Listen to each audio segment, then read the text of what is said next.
Oke, ada Bu Kristia. Usianya anaknya 4 tahun. Baik. Ada Bu Agustin, usia anaknya 4 tahun. Oke. Bu Enda, usia anaknya 5 tahun 9 bulan. Ada Bu Astra, anaknya 3 tahun dan 6 tahun. Ada Bu Indri dari Bogor, usia anaknya 5 tahun 11 bulan. Oke, ini ibunya Biru, Bu Asi dari Solo, usianya 8 tahun. Baik, ada yang paling tinggi 8 tahun nih. Oh, ada yang 9 tahun Ada yang juga. 11, Kak. Ada yang Oh, 11. iya, ini mamanya anaknya Bu Gwen ya, usianya Ya, 11 dan 11. 8 dari Tangsel. Halo. Oke. Baik. Ada kebanyakan tapi usianya di bawah 4 tahun nih Mama Tirta. Oh iya, iya benar Kak. Jadi, sekitar 3 sampai 4,5 tahun. Oke, ada yang dari Gresik, Bu Eka. Wow, dekat dengan Kampung kota halaman ya? kelahiran saya, Surabaya. Saya dari Surabaya, Bu Eka, tapi merantau jauh ke sini. Oh ini ada yang dari Sumatera Utara, Mbak Oh, ada dari Dewi. Medan. Iya, dengan anak Zafran 6 tahun. Ini Iya, dia ada dari rata-rata usia anak playgroup sampai TK ya? Iya, sama Bapak. Iya, rata-rata sampai dari mulai prasekolah, SD ya, sampai SD.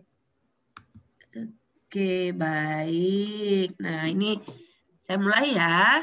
Assalamualaikum warahmatullahi wabarakatuh. Selamat pagi, Moms semuanya. Perkenalkan nama saya Cinda Riri Pratiwi. Saya kebetulan background pendidikannya di bidang teknik, khususnya teknik elektro. Kemudian saat ini saya ada amanah di Kokaro Sangatta dan RoboX Sangatta. Kemudian juga saya dan tim mengajar di beberapa kelas, yaitu salah satunya Mungilmu, DTEO Event Organizer, jadi untuk kelas-kelas yang provide kegiatan belajar coding online, lalu kemudian kegiatan belajar robotik online, nah seperti itu. Kemudian kalau mau berjumpa dengan saya bisa ditemui biasanya di WhatsApp. Nanti boleh japri Mbak Tirta kalau memang butuh ngobrol dengan saya via WhatsApp. Atau bisa juga ngobrol dengan saya melalui IG. Jadi IG saya Cinda Pratiwi. Boleh di follow. Mungkin isinya yang Cinda Pratiwi lebih ke project Pribadi dengan ya? anak. Iya, pribadi. Kalau yang Kokaro Sangatta isinya lebih ke kegiatan Kokaro, jadi mulai kegiatan free class, biasanya kami ada free class di 1 bulan itu 2 kali seperti Steam Lab juga, karena memang misinya adalah mengkampanyekan fun coding for kids ke seluruh moms yang ada di baik itu Indonesia maupun luar Indonesia, karena saat ini kita udah nggak bisa lagi gitu kan untuk berasa enggak lah, nggak usah Masih dekat-dekat jauh sama ya? teknologi atau jauh-jauhin aja teknologi, itu udah nggak bisa kayak gitu. Jadi ya mulai let's start. Jadi mom yang bukan dalam background ini pun ternyata dari pengamatan saya bisa juga loh jadi teman belajar anak kita untuk menguasai teknologi seperti itu. Kemudian tadi udah disebutin nih sama Mbak Tirta beberapa kelas yang saya ampu dengan tim. Ada coding basic with kode.org, Scratch.jr, Scratch. Nah, sebelum masuknya ke sini nih biasanya nanti akan mulainya dengan unplug coding. Nah, apa sih sebetulnya unplug coding itu? Itu nanti yang kita akan bahas hari ini. Kemudian untuk yang kakak-kakak agak gede, nanti ada game design, bisa pakai Scratch, bisa pakai MIT Apps Inventor, lalu kemudian juga bisa pakai Kodular. Jadi ini mereka kakak-kakak yang udah gede, kami kenalkan bagaimana sih caranya membuat project, aplikasi atau games atau segala macamnya itu dengan menggunakan platform yang bisa support pekerjaannya supaya bisa di ini nih bisa dijalankan di platform-platform seperti Android, iPhone, seperti itu. Lalu kemudian, nah yang ketiga ini yang paling baru, yang kami lagi gencar banget juga untuk campaigns, yaitu Artificial Intelligence for Kids. Nah, apaan lagi tuh? ada yang tahu nggak kira-kira Artificial Intelligence for Kids itu apa sih sebetulnya? Kalau anak-anak biasanya saya tanya, artifisial itu apa? Bohong-bohongan, buatan. Nah, oke. Kalau intelijen itu kecerdasan, berarti kalau digabungkan, apa artinya artificial intelligence? Kecerdasan buatan. Tuh. Jadi mau tidak mau, suka tidak suka, kita saat ini sudah berada dalam kepungan dunia artificial intelligence atau machine learning. Bagaimana kira-kira contohnya sih, apa sih ini biar lebih konkret nih buat buat moms sekalian. Moms yang suka belanja online biasanya kalau habis masukin ke keranjang suatu benda gitu ya, atau suatu belanjaan, nah pernah nggak merasa bahwa tiba-tiba di bagian bawah atau bagian atas platform belanjanya itu ada tulisan, sepertinya kamu butuh ini juga deh. Ada nggak yang menemukan kondisi seperti itu? Nah, atau itu pas ini Mbak, yang pas kita misalnya mau belanja apa, tiba-tiba di Instagram ada gitu. Iklan. Ya itu juga betul. Nah, itu adalah salah satu salah satu penanda bahwa ternyata artificial intelligence itu sudah mengepung kita. Jadi jangan dikira itu kok mereka ngerti banget ya marketplace, Facebook, lalu YouTube, Instagram kok ngerti banget ya, aku lagi kepengennya ini kok dia keluarin terus kayak gitu. Nah, itu nggak begitu ternyata Bapak mau sekalian. Jadi data yang kita propose atau yang kita pakai untuk akses semua itu jadi diterima oleh para vendor itu sebagai data. Nah, data itu mereka train, mereka kenali, mereka kumpulkan, mereka kenali, lalu mereka prediksikan. Oh, si Mama Tirta nih lagi kepengen beli robot yang bisa nyapu ngepel. Udah aku propose terus iklannya supaya nih Mama Tirta beli gitu ya, masukin ke keranjang ya. Mama Tirta tertarik untuk masukin ke keranjang. Dan nggak cuma itu aja, bahkan marketplace tuh sampai bisa ngeluarin vendor yang harganya paling murah, bayangin. Iya. Jadi benar-benar sudah dipropose sedemikian itu Bapak Ibu sekalian. Nah, hal-hal kayak gitu yang berusaha kami kenalkan kepada anak-anak. Hanya memang anak-anaknya bukan yang prabaca ya, jadi yang sudah mengenal coding. Jadi yang sudah mengenal tradisional coding itu kami bantu untuk masuk ke pembelajaran artificial intelligence, jadi menggabungkan coding dengan kecerdasan buatan. Nah, realnya seperti apa? Realnya nanti boleh tanya Mama Tirta aja deh. Mama Tirta udah join di kelasnya. Lalu kemudian ada yang keempat yang saya ampu juga, ini yang building augmented reality. Jadi untuk mendampingi anak-anak digital sekarang ini, selain kita harus menggunakan teknologi metode STEAM, lalu kemudian dengan menggunakan kegiatan yang menyenangkan, lalu segala macam untuk meningkatkan literasi. Nah, saya merasa sama guna-guna yang lain itu butuh banget untuk membuat media belajar yang lebih menarik. Nah, salah satunya adalah dengan augmented reality dan virtual reality, seperti itu. Jadi anak-anak belajar benar-benar gimana sih caranya memunculkan gambarnya mereka itu ke dalam dunia digital, jadi muncul di HP, terus ada musiknya, ada backgroundnya, kayak gitu. Itu yang untuk building aplikasi. Ambil cepet. Terakhir sih yang robotik dan elektronik modern, ini lebih ke mengenalkan konsep elektronik, tapi dengan cara yang lebih cara yang lebih menyenangkan istilahnya. Jadi anak-anak nggak terpaku pada kalau belajar rangkaian elektronik, rangkaian terbuka itu harus pakai kabel, harus pakai bola lampu, lalu kemudian harus pakai sumber listrik, tuh enggak. Kami ganti dengan bahan-bahan yang lebih kece. Terus outputnya adalah prakarya yang keren ya, lucu kayak gitu. Oke. Baik, saya lanjut ya. Nah, sekarang saya mulai masuk nih. Menurut Bunda semuanya, saya mau tanya dulu, apa yang terjadi sebetulnya di dunia saat ini dengan adanya teknologi yang sangat berkembang? Kita diskusi interaktif ya. Boleh kalau ada yang mau langsung nyalakan mikrofonnya, silahkan. Pandu sama Mama Tirta.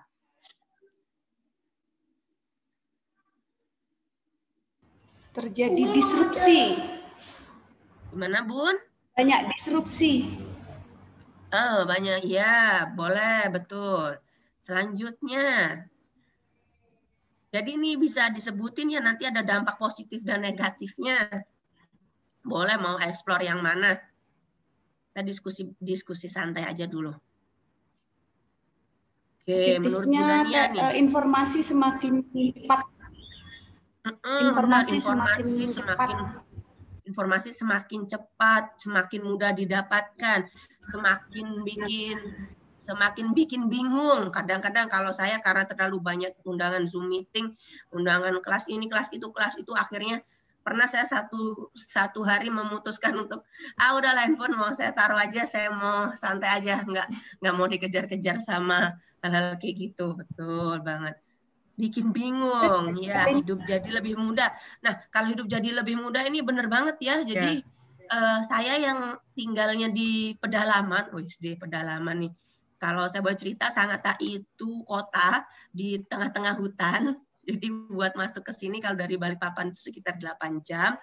Nah, di sini juga sudah tersentuh teknologi loh. Jadi walaupun bukan Gojek, bukan Grab, bukan teman-temannya, tapi di sini ada provider lokal untuk akses kurir segala macam, dan itu membuat hidup saya lebih mudah sekarang. Betul banget. Mendekatkan yang jauh, menjauhkan yang dekat. Nah, ini kayak iklannya apa gitu ya. Oke. Lalu kemudian ada lagi nih, ketergantungan dengan teknologi jadi seperti kebutuhan primer. Iya, mau tidak mau. Nanti kita nggak bisa masuk kelas untuk anak-anak daring kalau kita nggak ada koneksi internet. Nah, ya, betul banget. Oke, ada lagi nggak? Nah, ini menuntut kita untuk terus berkembang. Oke.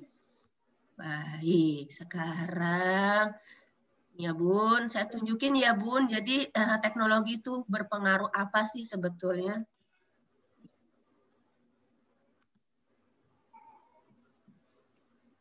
Kalau di luar negeri teknologi sangat-sangat dimanfaatkan dengan baik.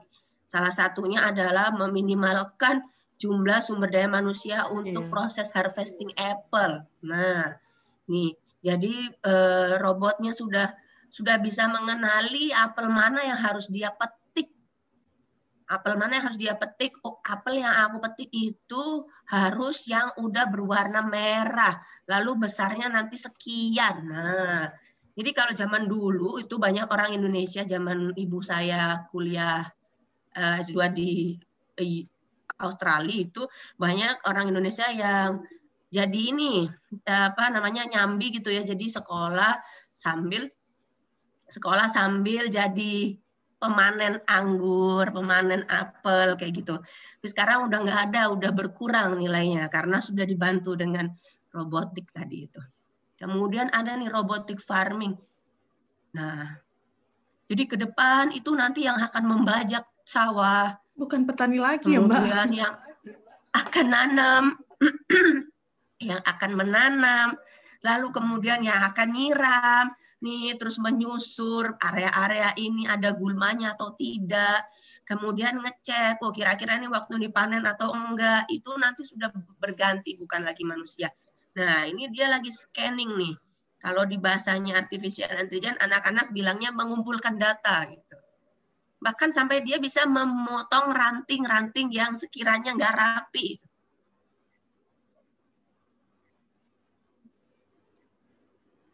Nih, dia bisa mapping detailnya seperti apa, panennya kira-kira nanti produktivitasnya bagaimana, sampai dengan sedetail itu.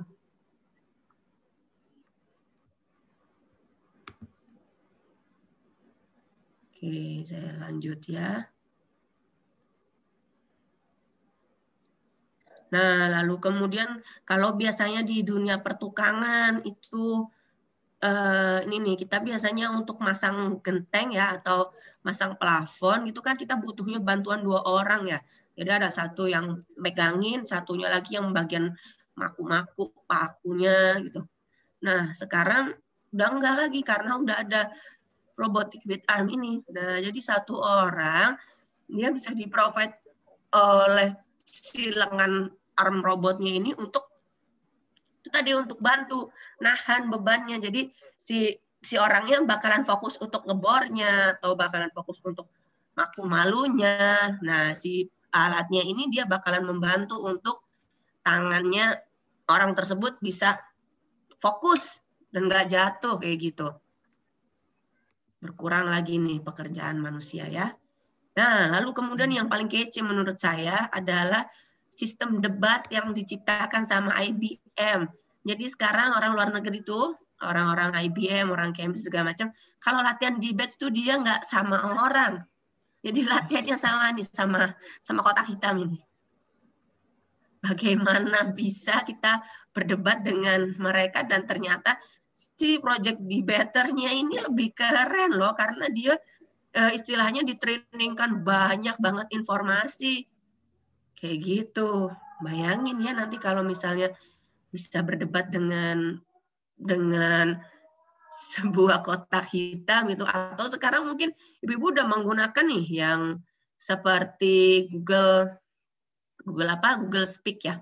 Google Speak atau apa ya. Kalau saya biasanya ini sama anak-anak pengenalannya adalah di kotak boxnya Amazon. Jadi kayak games, kalau gamesnya anak-anak itu games yang kucing itu loh. What's your name? My name is Tom. Kamu apa yang kamu rasakan? Terus kalau ditanya apa dia bisa jawab apa. Nah kayak gitu-gitu itu Bapak Ibu sekalian. Lalu kemudian nih ternyata sekarang orang yang berkebutuhan khusus sudah tidak punya lagi batasan. Jadi dia bisa mengeksplor, dia bisa jalan-jalan, dia bisa traveling juga dengan adanya bantuan dari platform artificial intelligence. Nih, coba lihat. Nih, bahkan dia bisa mulai membaca buku. Dia bisa lihat benda apa yang ada di depannya lalu memunculkan suara sofa. Nah, nih bukunya bisa dibaca, jadi dia bisa mendengarkan apa sih yang ada di dalam sebuah buku itu dengan men-scan-kan ke tempat bukunya. Lalu kemudian dia bisa jalan-jalan juga, traveling, keliling-keliling.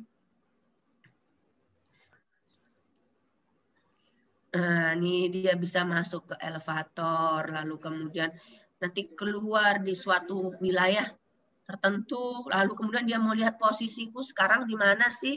Nah, dia scan-kan lagi aja HP-nya. Ngaco aja dia scan-kannya, tapi di situ platformnya udah bisa baca. Oh, ini daerah skyscraper atau gedung pencakar langit di daerah jalan ini dekat ini. Terus tempat penyeberangannya di sebelah sini. Sampai kayak gitu. Nah, dia sampai bisa nyebrang sendiri. Jadi benar-benar teknologi itu kalau kita manfaatkan dengan baik, dengan bijak, dengan tepat, insya Allah akan membawa dampak yang positif. Nih, dia bisa jalan-jalan di tengah kota. Nah, dia bisa nyebrang lewat penyeberangan. Nih, dia bisa tahu, oh aku sekarang lagi ada di Grand Central Market. Seperti itu. Nggak sampai selesai ya. Dan yang lebih fenomenal lagi, ini sudah jadi isu juga di Indonesia. Karena kemarin waktu ada conference. Waktu ada conference itu Kementerian Perhubungan sudah mulai mau membuat regulasi nih terkait mobil-mobil yang bisa self-driving car. Ngeri sih, tapi ya mau tidak mau kita tuntutan ya Kak jadinya. Iya, kita udah benar-benar ada di area ini gitu, udah nggak bisa mundur lagi. Bahkan terakhir waktu kami ngobrol dengan tutor Mungilmu, yang ngajar robotik, itu beliau lagi develop platform untuk mengirimkan pesanan dari salah satu marketplace itu pakai drone. Jadi nanti tiba-tiba udah nggak datang lagi kurir ke rumah Mama Tirta, tapi ada drone. Iya. Langsung nurunin box, cit, nyampe di depan rumah. Nih. Jadi ini benar-benar orangnya di dalam diam aja. Mobilnya bisa mengikuti konturnya. Kenapa? Karena dia punya lidar. Jadi lidar itu jadi di point cloud yang dia terhubung sama satelit. Nah, ini kecerdasan buatan juga. Jadi bagaimana mengenalkan sistemnya ini terhadap kontur jalan yang ada di depannya. Nah, jalannya nggak yang lurus aja ya. Kalau lurus aja kali gampang ya. Nah, ini jalannya belok juga. Lalu kemudian di tengah kota juga mereka nyobainnya.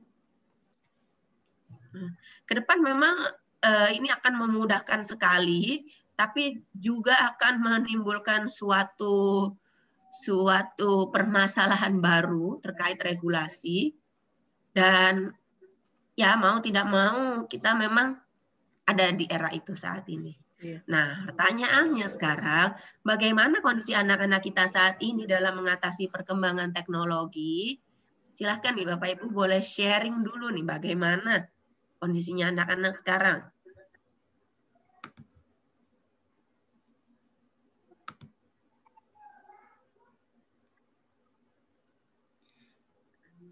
Yang kemarin AI Summit itu ya Mbak, Iya. sampai melukis pun itu AI bisa. Iya, betul.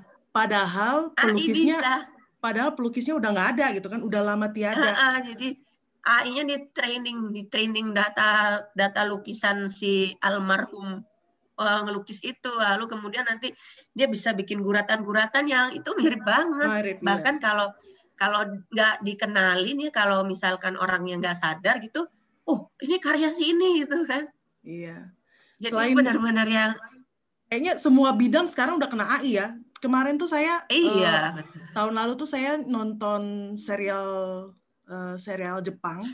Itu ada satu season AI membantu dokter untuk mendiagnosa. Jadi dia disebutin penyakitnya apa. Lalu nanti AI-nya juga yang kasih tahu step-stepnya untuk operasi. Jadi udah sampai sejauh itu gitu kan. Saya pikir kayaknya nggak mungkin deh. Tapi pas AI Summit kemarin, ternyata AI udah ada dan udah digunakan di rumah sakit. Mungkin, bukan nggak mungkin. Itu sudah ada di tesis teman-teman saya 3 tahun yang lalu, Mbak Tirta. Jadi dia ini ngerjain AI untuk kedokteran. Iya. Jadi robotnya ini membantu sekali untuk proses itu tadi operasi, lalu kemudian mendiagnosis dari hasil apa sih foto ronsen ya, foto toraks, foto apa gitu, dan segala macam itu ya. Dia bisa keluar. Nah, hanya memang ya itu tadi, jadi semakin kece, semakin keren teknologinya, regulasi yang ada di Indonesia juga harus lebih bagus, lebih karena jelas ya, clear.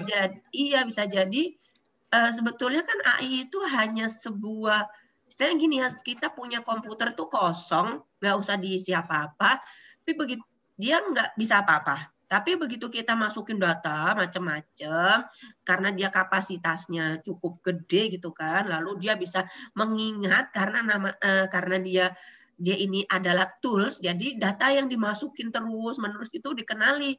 Kemudian setelah dikenali, ketika datanya akan dipanggil lagi, nah posisinya kan dia pasti udah, oh I know it's apa gitu kan. Jadi dia nggak bisa lupa lagi karena udah di-train kayak gitu. Jadi benar-benar yang kadang-kadang saya juga mikir, wih keren ya. Iya. Jadi zaman-zaman saya kuliah kalau lihat tesisnya teman-teman itu kayak enggak, ini nggak bisa nih kayaknya. Ternyata sekarang udah ada platformnya. Saya tuh antara ini Mbak, saya antara kagum sama takut. Betul. Takut gimana nanti ya kerjaan anak-anak kita di masa yang akan datang. Betul, itu pertanyaan banget. Nah, ini kalau menurut Mbak Ferisa perlu diberi edukasi yang tepat dan dikenalkan sesuai porsi usianya.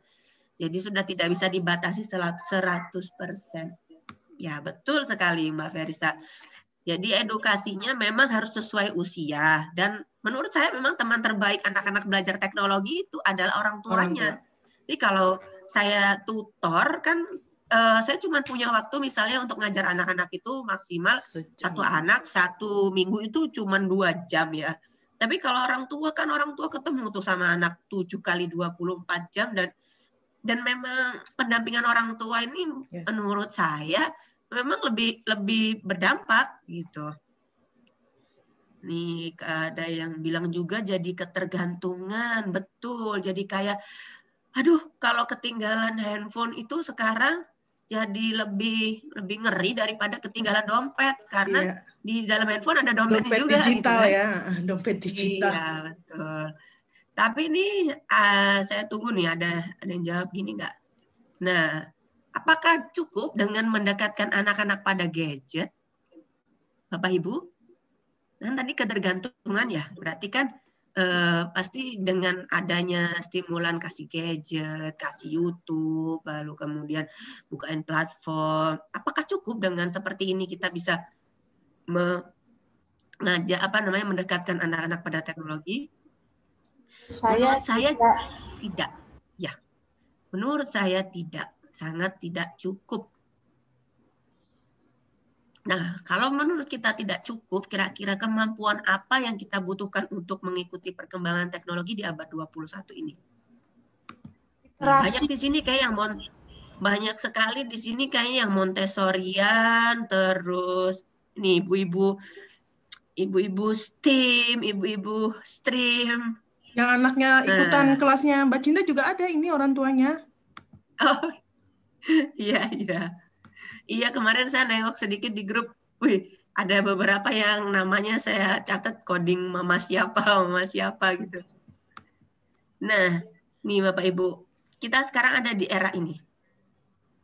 Kalau abad 20 itu guru itu masih jadi sentralnya. Jadi pengajar itu jadi artisnya gitu kan. Anak-anak zaman saya juga itu masih peserta didik itu ya udah nontonin aja gurunya mau ngomong apa udah diterima aja 100%.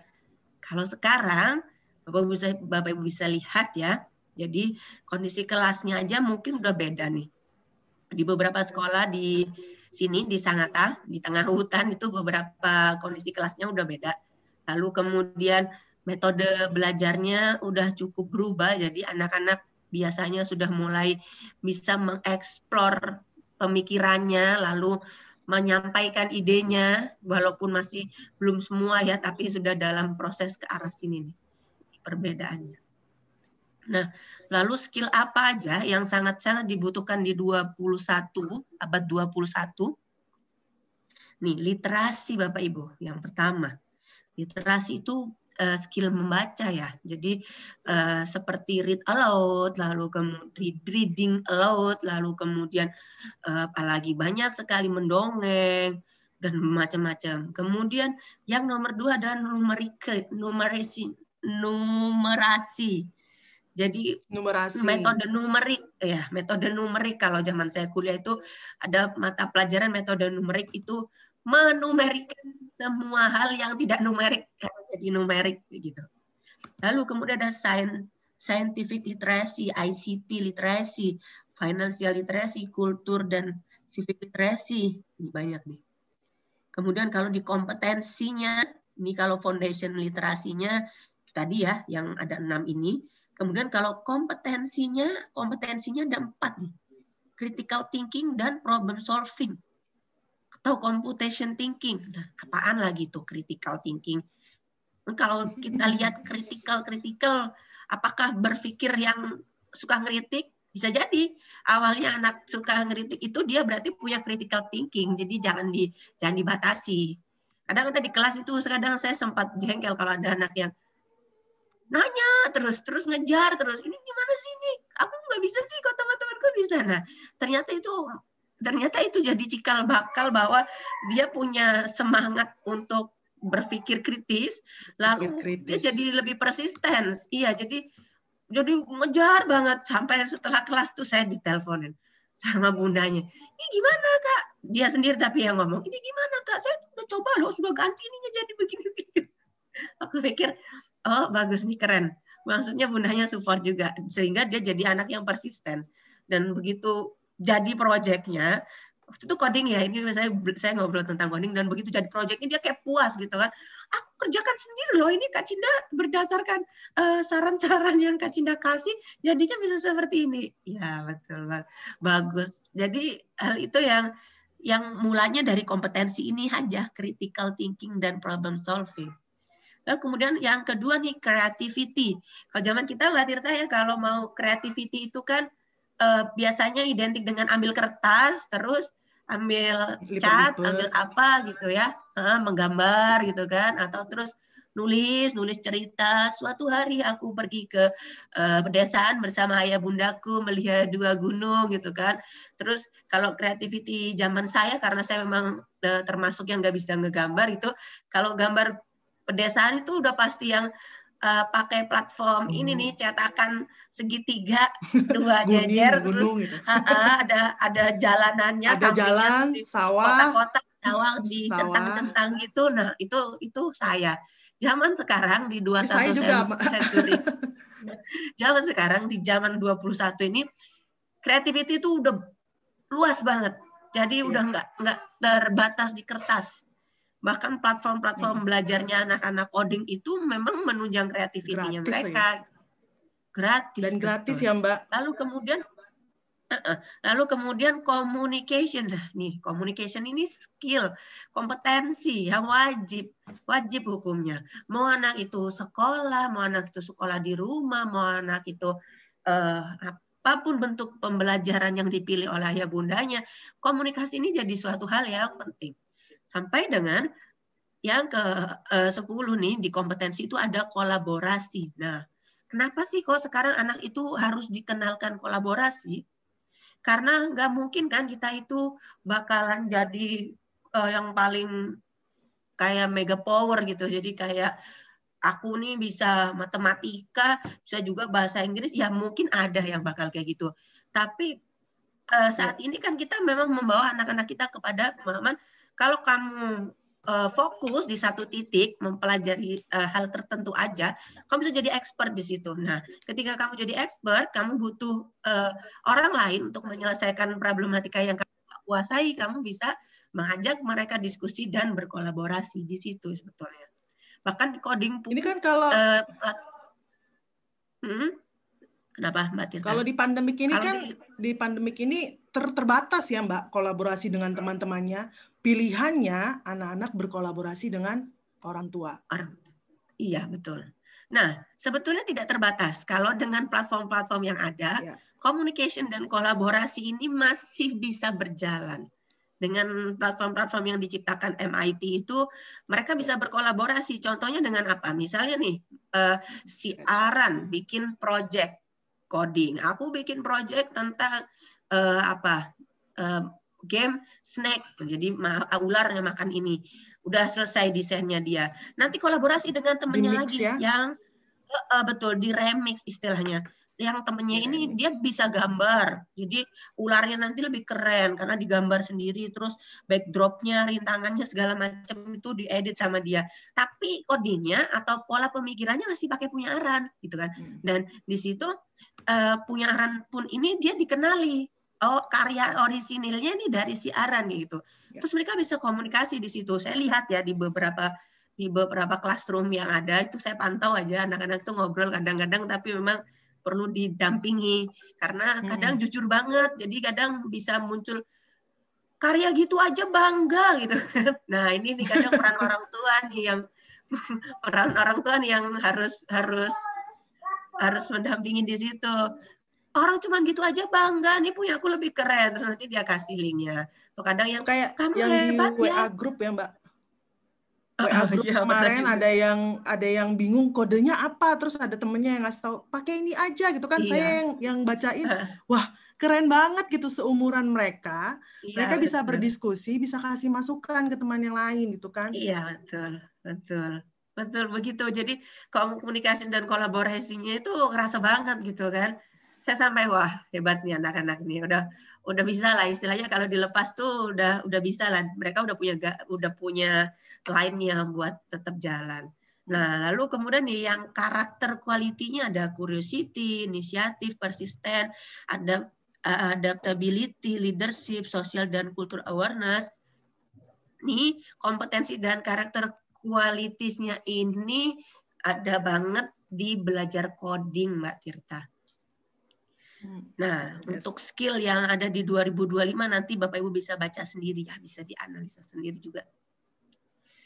Nah, ini kalau kita mengacu pada pelangi pengetahuan dan keterampilan, saat ini memang seperti ini bentuknya: life and career skill, learning and innovation skill, information media and technology skill. Dia berada dalam core subject di 21 century. Nah, developnya di mana learning and innovation skill-nya di sini? 4C. Ini kemampuan yang selalu digadang-gadang saat ini sama banyak pihak, itu untuk membuat anak-anak bisa berkolaborasi, bisa berkomunikasi, bisa lebih kreatif, dan bisa lebih berpikir kritis. Nah, 4C ini ada di dalam belajar coding. Jadi memahami coding itu menjadi bekal untuk memahami teknologi.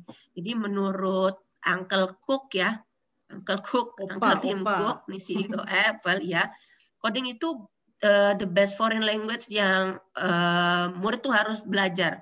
Nggak tahu dia itu berasal dari kondisi seperti apa, lingkungan seperti apa, anaknya siapa, anaknya dia suka apa gitu ya Mbak? Dia itu, suka seni atau apa? Nah, tapi best foreign language-nya itu bukan lagi bahasa Inggris, itu bukan, bahasanya bahasa coding.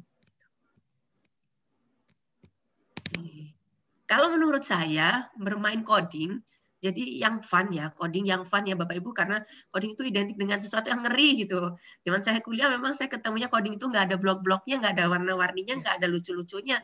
Benar-benar yang bikin pusing. Di teks, benar-benar di teks, terus outputnya adalah grafik, terus grafiknya dipakai untuk nulis jurnal ilmiah, terus conference, terus udah sesuatu yang bikin nggak kreatif pokoknya. Nah, sekarang kesini-sini nih sekarang banyak banget platform yang bisa dipakai untuk bermain fun coding. Jadi jadi salah satu bekal untuk anak-anak menghadapi kemajuan teknologi, karena mereka akan jadi lebih fokus, berpikir kritis, kreatif, pantang menyerah, dan yang tadinya itu gamer, nih anak-anak kan kebanyakan sekarang ini kecanduan ya sama handphone, karena memang mereka melihat ini handphone aja gitu kan, mabar, main game sampai mojok-mojok di belakang rumah gitu kan, biar nggak ketahuan ayah bundanya. Nah, kayak gini-gini ini nanti biar bisa dirubah menjadi maker. Tapi kembali lagi, formulanya seperti apa, ini nanti kembali ke rumah masing-masing, bagaimana nanti orang tua ini men-trigger anaknya supaya, ayo dong coba menyeimbangkan kegiatanmu antara belajar di lini yang lain dengan belajar yang di kompetensi ini. Gitu.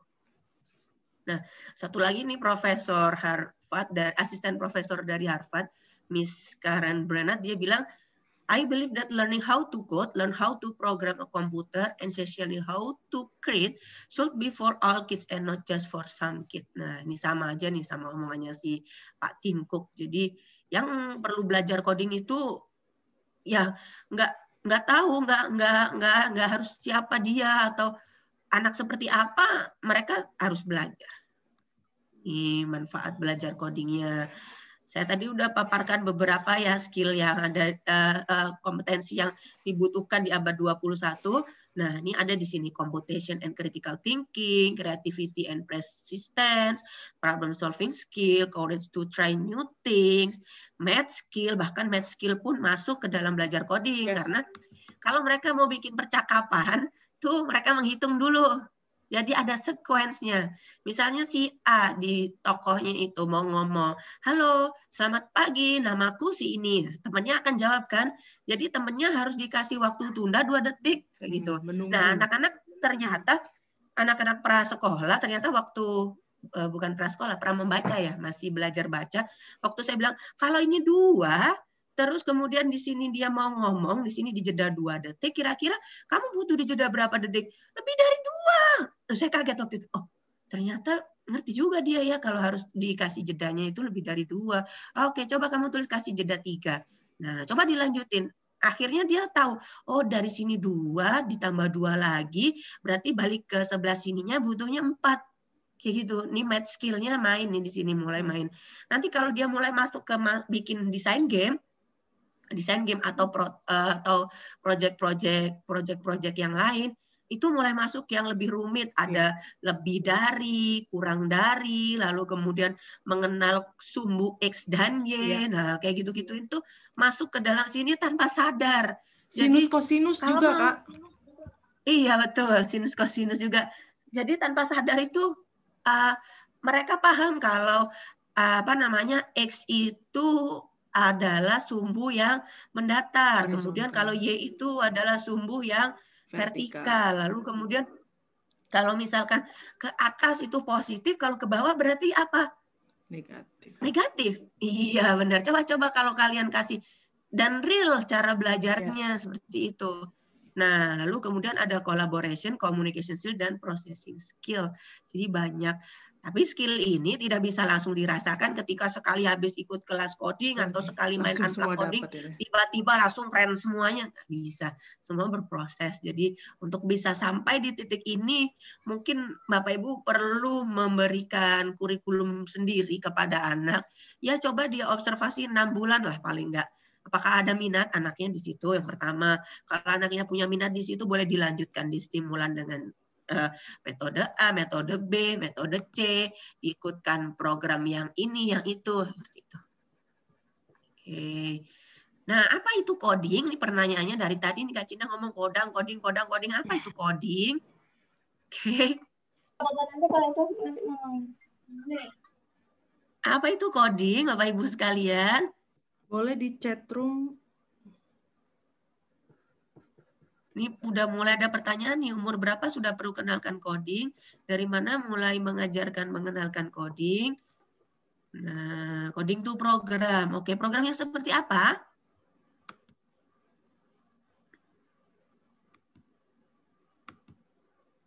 Program yang seperti apa, Ibu? Coba, saya tunggu 1 menit lagi.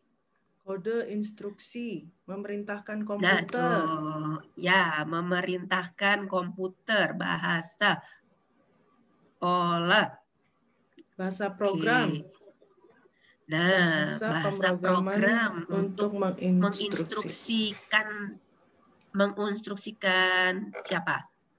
Komputer. Bahasa pemrograman untuk menginstruksikan siapa? Ya. Jadi coding atau programming itu artinya adalah menulis step by step instruksi untuk memberitahu komputer apa yang harus dia lakukan, Bapak Ibu. Jadi ngasih tahu komputer apa yang harus dia lakukan sesuai keinginan kita. Kalau bahasanya menerjemahkan bahasa manusia. Nah, kalau bahasa manusia nih sekarang coba ke anak-anak masing-masing. Nak, tolong ambil gelas.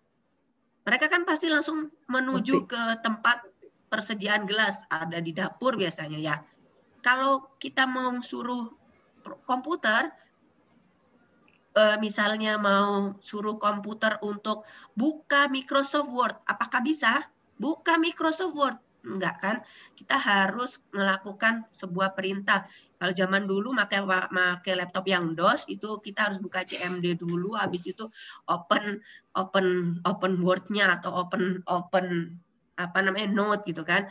Kalau sekarang berarti kita tinggal mengarahkan mouse pointernya menuju ke mana? Ke Word kayak gitu. Jadi ini menerjemahkan bahasa manusia ke dalam bahasa komputer dengan serangkaian daftar instruksi agar komputer tuh tahu dia tuh lagi disuruh apa sih gitu. Nih sampai sini dulu mungkin bisa dipahami ya dengan melihat ini.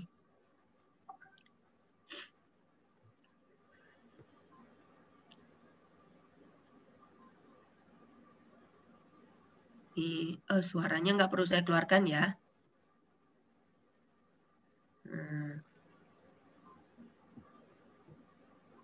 Jadi apa sih sebetulnya komputer program nih? Kalau di sini ini si kucing yang ini programmernya. Dia menyuruh layarnya nih supaya menyuruh mouse yang ada di layar itu supaya bergerak. Dia bilang, please walk Mr. Mouse. Bergerak nggak? Nggak akan. Nah, terus karena dia belajar buku ini, dia membaca nih di sini. Nah, dia membaca buku. Tadi, akhirnya dia tulis, oh aku ternyata harus menulis step 100 backwards. Nah, udah paham sekarang. Oh ternyata coding itu adalah menuliskan bahasa ke dalam platform sini supaya si komputernya tahu. Nah, step 10 forward, baru jalan. Tik, tik, tik, tik, tik, tik. Nah, sampai begini aja ini anak-anak udah jadi coder berarti. Karena dia udah bisa memberikan perintah kepada komputer. Mau itu perintahnya nanti mau itu nanti perintahnya sprite-nya mau diputar sampai pusing gitu kan, berputar 15 derajat selamanya gitu biasanya. Anak-anak paling suka. Itu saya paling ngapain sih kalian putar-putar kucingnya sampai berputar-putar sampai nggak selesai nggak pusing lihatnya kan, kata mereka kalau diputar di laptop kan kucingnya nggak mabok, kalau diputar sungguhan nanti kucingnya mabok. Ya benar juga. Jadi kadang imajinasi yang tidak tersalurkan di dunia nyata itu mereka bisa salurkan di platform gitu. Nah, komputer program itu is everywhere ternyata Bapak Ibu. Jadi ini ya ada games yang bisa saya pakai, yang biasa saya pakai untuk kenalin ke anak-anak apa aja sih sebetulnya bisa di coding atau does not compute, apa aja yang bisa dikomputasikan. Nah, kalau apa aja di sini ada mobile phone, mobile apps, komputer software, game, electronic machine. Coba Bapak Ibu, electronic machine apa kira-kira di rumahnya yang bisa di coding? TV. AC. Betul. AC yang ada board-boardnya itu semua itu di coding. Walaupun bahasanya belum bahasa yang canggih, dia masih assembly codingnya. Mesin cuci, microwave, pagi. Nah, mesin cuci, microwave, macam ya, banyak banget. Lalu kemudian car dan what else? Coba nanti di brainstorming lagi. Ternyata kita ini udah dikepung sama itu tadi computation. Nah, kuncinya belajar coding untuk anak-anak nih kalau menurut saya kita harus mulainya adalah dari sekarang, learn early. Lalu kemudian learn in fun way. Mulai dengan cara yang menyenangkan Bapak Ibu. Ini penting. Jadi mulainya dari awal, kalau caranya nggak menyenangkan sama aja bohong. Selesai. Kalau mulainya dari awal, caranya menyenangkan, mereka akan punya rasa ketertarikan. Tapi ini berlaku pada yang memang punya ketertarikan ya. Karena ada beberapa yang bapak ibunya kepingin banget anaknya belajar coding, tapi memang anaknya nggak tertarik gitu. Anaknya memang tipe-tipe yang explorer yang nggak bisa berada di depan laptop gitu. Jadi memang dia bergerak, harus beraktivitas. Nah, stimulannya akan beda dengan stimulan anak-anak yang dia bisa fokus, coba utak-atik, terus punya rasa penasaran kayak gitu. Dan yang terakhir, kalau dia udah mulai dari awal dan belajar dengan cara yang menyenangkan, pasti nih dia akan belajar jadi maker.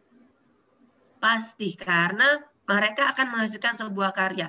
Mau itu karyanya langsung keren, atau karyanya berproses, dari biasa aja sampai ke nantinya menjadi keren, nah itu nanti Bapak Ibu sendiri yang bisa lihat progresnya seperti apa.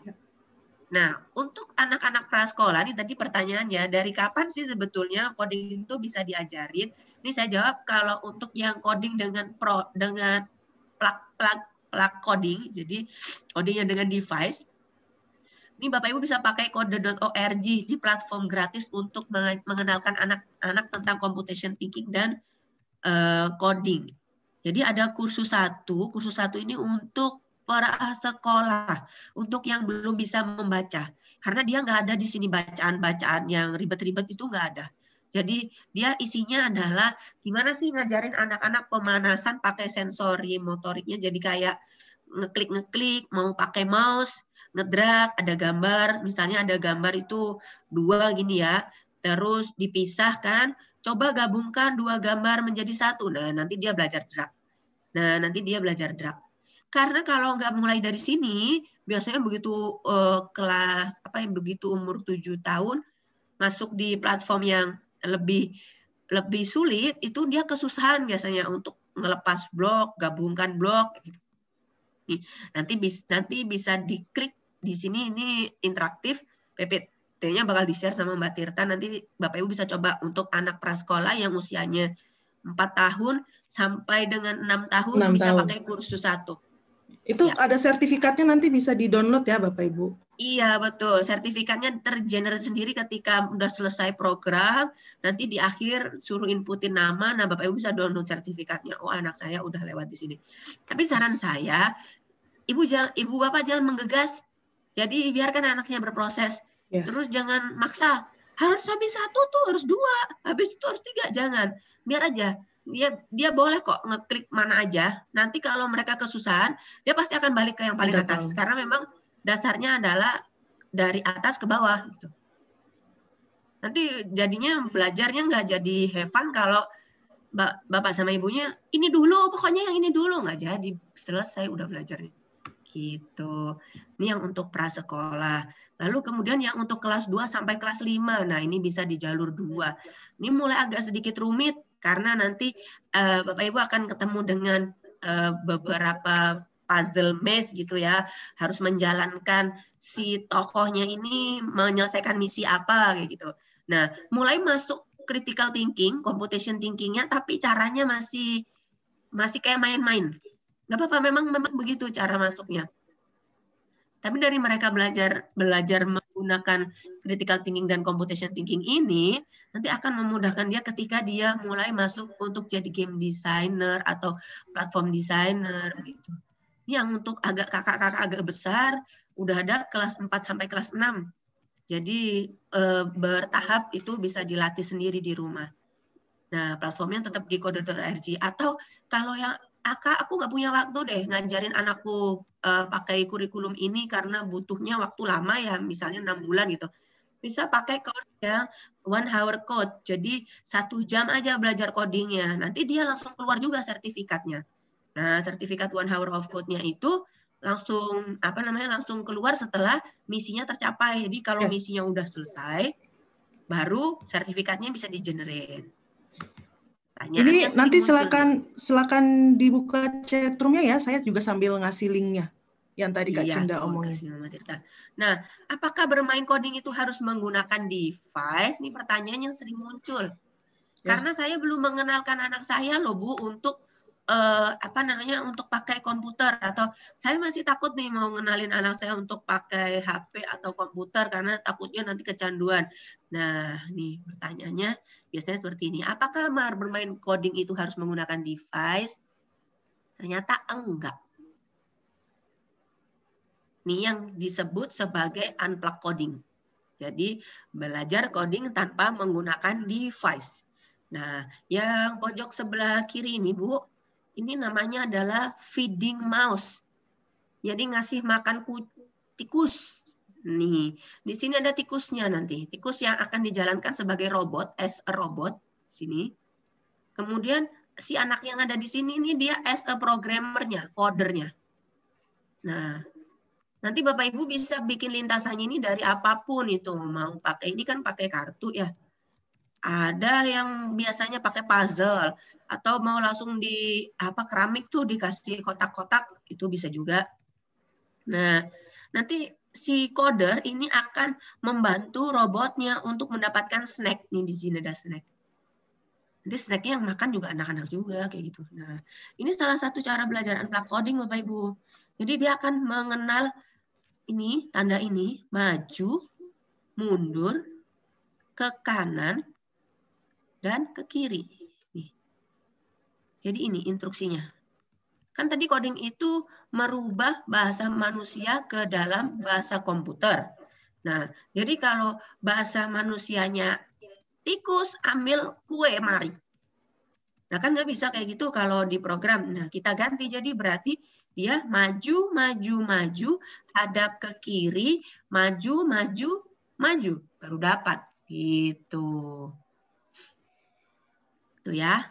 Lalu kemudian nih ada yang nomor 2 nih, bahannya gampang didapat.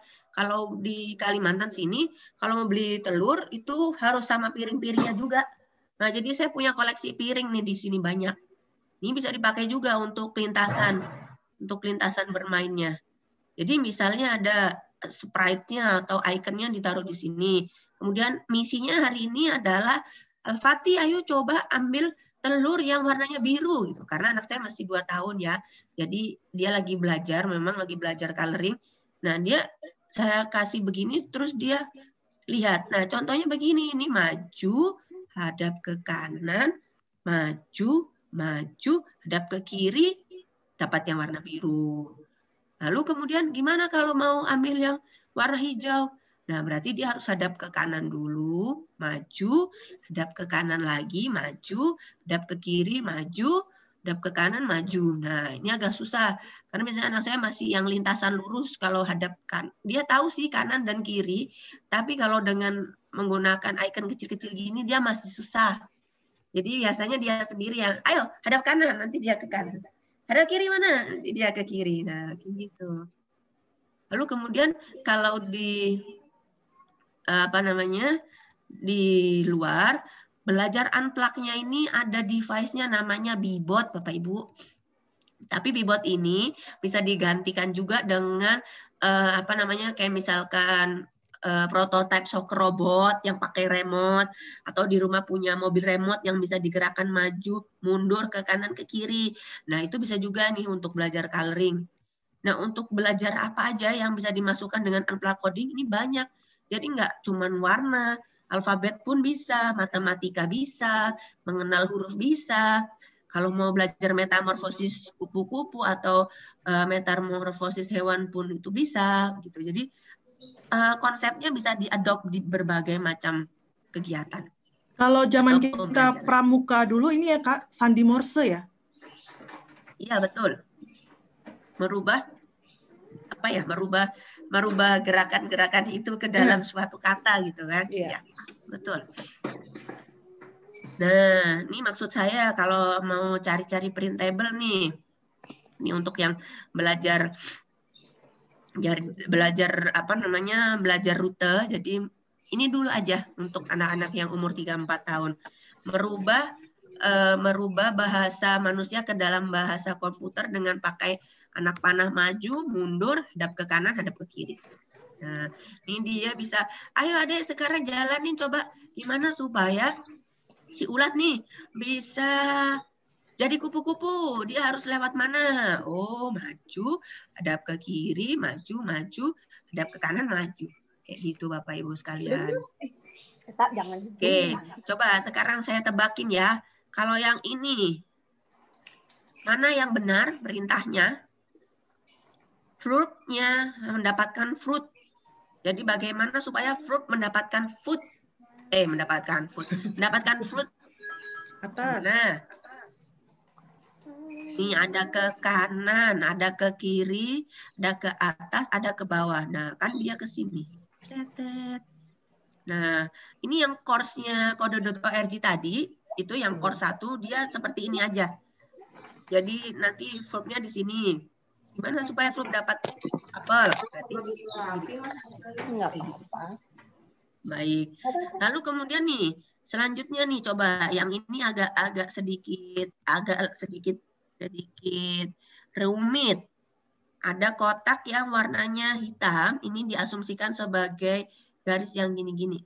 Nah, kemudian ini perjalanannya. Jadi start dari bintang. Nah, caranya gimana?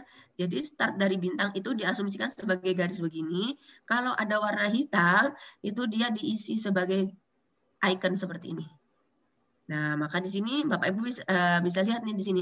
Maju, lalu kemudian isi warna hitam, maju lagi, lalu kemudian isi warna hitam. Nah, jadi kotak yang ini untuk program yang ini. Tadi udah belajar nih bikin program, tapi nggak pakai platform, nggak pakai gadget, pakai laptop, pakai kertas aja. Dan kayak begini-begini ini bisa dibuat sendiri oleh Bapak Ibunya di rumah. Tuh. Baik, masih banyak nih saya kasih contohnya ya. Nah, nih ada lagi nih. Ada yang di rumah suka bermain origami? Ada ya, pasti banyak ya Bapak Ibu yang anak-anaknya masih kecil. Origami ini ternyata belajar algoritma juga. Jadi origami algoritma. Kalau kita mau bikin topi, kan ada lipat, lalu kemudian ujungnya digimanain. Gitu. Nah, misalnya, ada yang bisa menuliskan algoritma untuk membuat ini apa sih? Bapak Ibu, tahu nggak? Perahu algoritma origami perahu. Coba ada yang bisa? Sudah pegang ini kan ya? Sudah pegang kertas lipat masing-masing?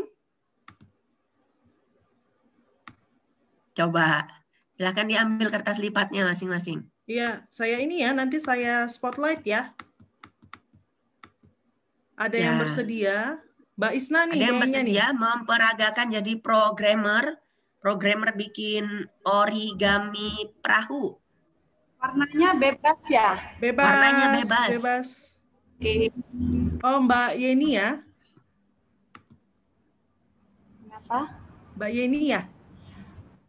Iya. Oke, kita spotlight Mbak Yeni. Kita stop dulu ya.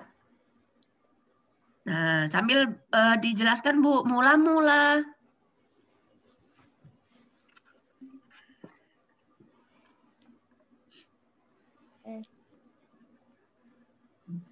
Mana nih Mbak Tirta, belum di spotlight? Sudah, belum, sudah kayaknya Mbak. Bentar. Nah, udah, oke. Ya, jadi mula-mula apa dulu Bu? Mula-mula kertas dilipat menjadi 2, seperti itu. Atau gimana? Iya begitu Bu. Jadi langkah pertama, 1, kertas dilipat jadi 2. Seperti ini, bagiannya terhimpit. Lalu kedua, gitu.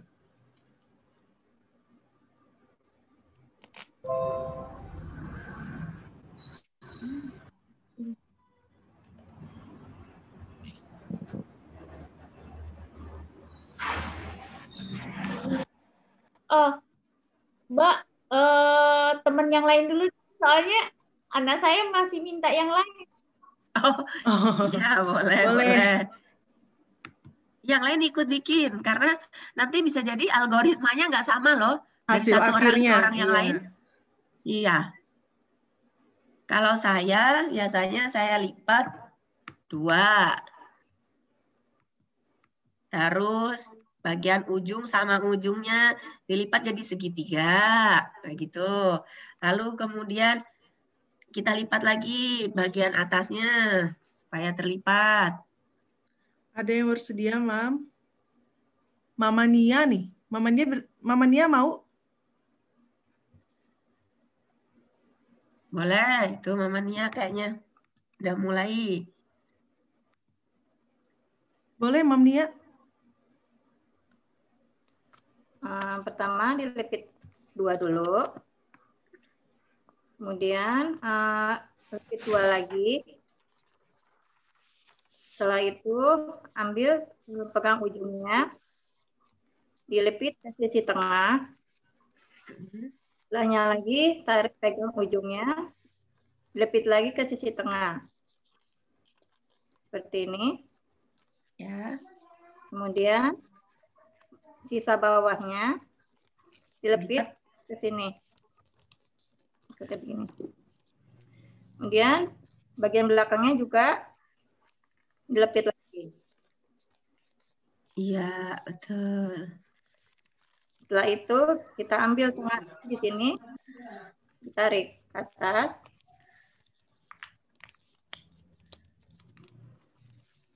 Seperti ini.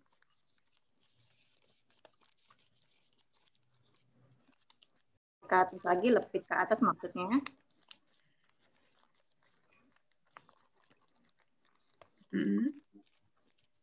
Sebelah bagian belakangnya juga dilepit lagi, bagian bawahnya ke atas. Ya. Kita ambil lagi bagian bawahnya, tarik ke depan. Nah. Nah, Oke. kemudian kita buka. Jadi tuh untuk setiap orang kan beda nih, kalau kertas lipatnya beda. Ada yang harus diulang 2 kali untuk lipatan yang tadi. Ada yang harus diulang 3 kali, begitu. Ya, ini karena kertasnya kecil, jadi satu iya, betul. aja. Iya, betul. Jadi itu Bapak Ibu sekalian yang kita sebut sebagai algoritma. Nah, algoritma itu apa? Tahapan-tahapan dalam menyelesaikan sebuah proyek. Nah, algoritmanya kalau misalkan mau mengajarkan anak-anak untuk bikin kertas origami, yaitu langkah 1, ayo coba lipat. Langkah kedua, kemudian langkah ketiga selanjutnya ini. Nah, selain itu dalam mengajarkan algoritma, biasanya anak-anak bisa kita kasih tahu bahwa algoritma itu kayak kita mau sikat gigi. Apa aja persiapannya Bapak Ibu kalau mau menyikat gigi? Coba. Dan mau membantu saya? Terima kasih ya Bu Nia. Bu Gloria ada kayaknya. Membantu saya untuk algoritma sikat gigi. Pertama. Boleh, Mama Gloria boleh. Pertama, Oke, 7 terus? kumur-kumur. Ke-8 mulai sikat gigi. Oke. 9 kumur-kumur lagi. Oke. Habis itu tersenyum, selesai. Ya, bersihin sikat giginya. Baik. Terima kasih. Ya, begitu Bu. Terima kasih. Ada lagi yang punya algoritma dalam kehidupan sehari-hari? Ternyata Bapak Ibunya lebih, ibu-ibunya lebih susah ya bikin algoritma, anak-anak biasanya lebih cepat Mama Tirta. Jadi kalau minum susu dari saya nyebut merek lagi. Minum susu aja, ya, itu algoritmanya ada. Iya, betul. Bahkan biasanya anak-anak algoritma membaca buku Kak Cinda. Kan saya agak bingung nih, membaca buku ada algoritmanya gimana? Pertama, ke ruang baca. Kedua, habis itu pilih-pilih buku. Ketiga, ambil buku. Keempat, buka bukunya. Kelima, baca. Oh iya, betul. Ya boleh aja kayak gitu. Jadi seperti itu Bu. Baik, saya lanjut ya. Oke. Nah, ini bisa dimainkan juga di rumah. Unplug Human Coding Grid.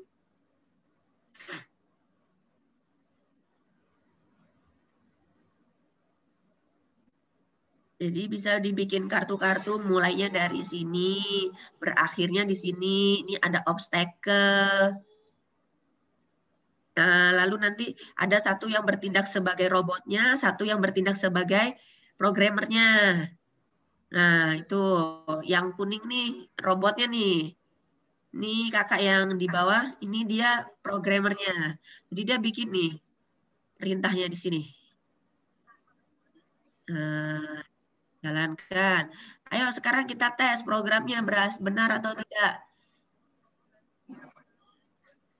Pertama, apa dulu? Maju. Forward. Nah, forward nih, maju.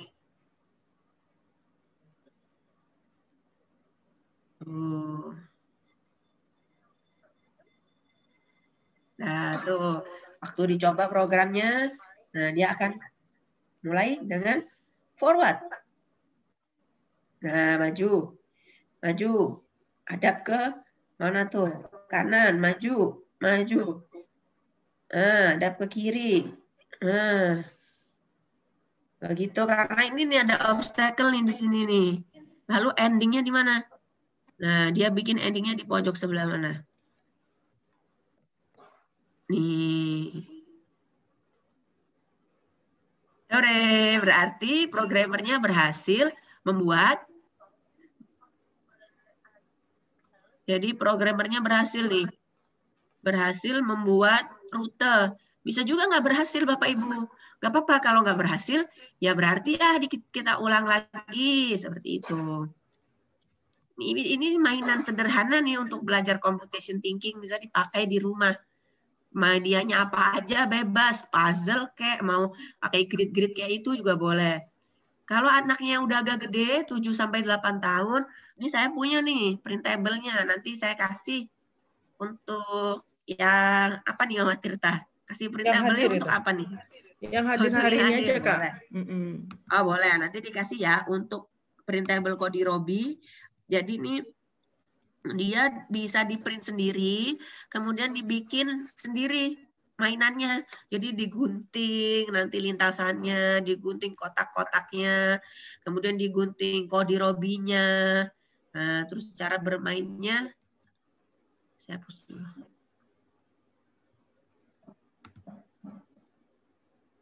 Nah, cara bermainnya dia seperti saya tadi. Hanya ini tadi kalau saya kan tadi ada maju, hadap kiri, hadap kanan dan mundur. Kalau yang di kitnya Kodi Robi dia hanya maju, hadap kiri dan hadap kanan, tidak ada mundur. Nah, ini mainnya kalau main berdua nih. Jadi tandem berdua nih. Yang di sini udah selesai. Ini lagi dibuktikan. Ternyata salah nih yang ini. Berarti nggak dapat skor dia. Nah, sekarang dia coba maju. Oke, dimajuin nih. Maju lagi. Oke, maju. Nah, hadap ke kiri. Oke. Nah, maju. Nah, maju lagi. Maju. Nah, hadap ke kiri lagi. Nah, berhasil. Seperti itu cara mainnya. Hanya memang harus dibikin dulu kartnya, baru terus kemudian lanjut ke pembuktiannya. Proyek yang mana yang benar atau mana nih yang benar. Kalau programmer yang selesai pertama benar berarti dia menang, dapat skor. Tapi kalau salah berarti programmer yang selesai nomor 2 dia bisa cek begitu. Lalu kalau mau Bapak Ibu mau pakai gelas. Nah, nih ayo kita coba bareng-bareng nih yang gelas nih. Kita coba ya.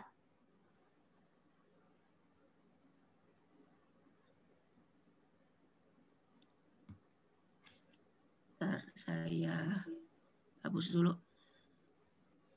Nah, jadi di sini kita punya beberapa perintah Bapak Ibu. Bentar, saya stop dulu ini.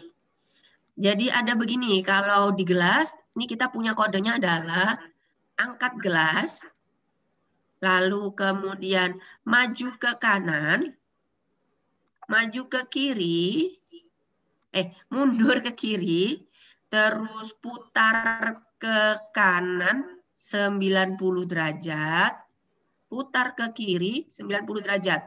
Udah diingat ini aja. Diingat 5 kode ini aja.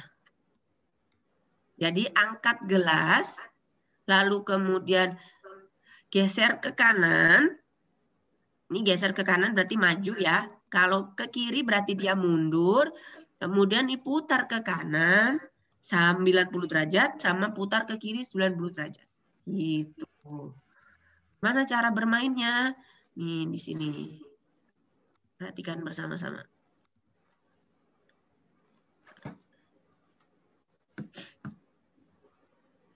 Nah, kodenya ini yang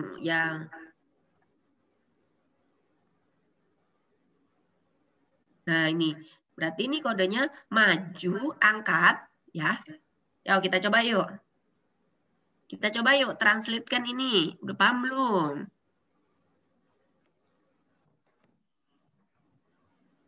Mana gelasnya? Ini gelas saya ya. Saya coba dulu di 3 gelas. Nih, ada 3 gelas Bapak Ibu. Nih, ada gelas pertama. Ini gelas kedua, ini gelas ketiga. Berarti saya bikinnya 3 tumpuk. Nih, gelas pertama. Gelas pertama. Gelas kedua, gelas ketiga. Nah, oke. Sekarang kalau perintahnya adalah angkat gelas yang pertama. Coba diangkat. Nah, lalu maju 2 kali. 1, 2, turun. Nah, udah. Lalu kemudian yang gelas kedua, angkat gelas kedua, maju sebanyak 4 kali. 1, 2, 3, 4. Oke. Dia di mana? Di sebelahnya ya. Kemudian angkat gelas yang ketiga, maju 3 kali. 1, 2, 3. Dia akan turun di mana, Bapak Ibu? Di mana? Coba saya mau lihat. Coba saya mau lihat. Oh, itu bertumpuk ya punya Ibu Umi. Kurang tepat. Coba di sini ini 3 loh. Ini sekuensi yang ketiga. Jadi yang ini maju, geser, turun. Habis itu yang kedua maju, geser, turun di sebelahnya. Jadi gini posisi gelasnya. Ini yang gelas pertama. Gelas yang kedua dia di sini. Nah, ini gelas kedua. Nah, gelas yang ketiga dia di sini. Di antara. Iya. Jadi bertumpuk.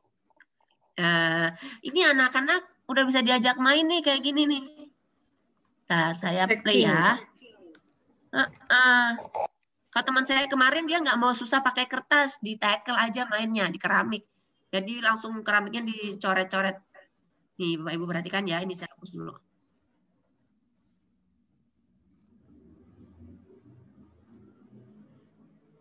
Nah, itu gambarnya.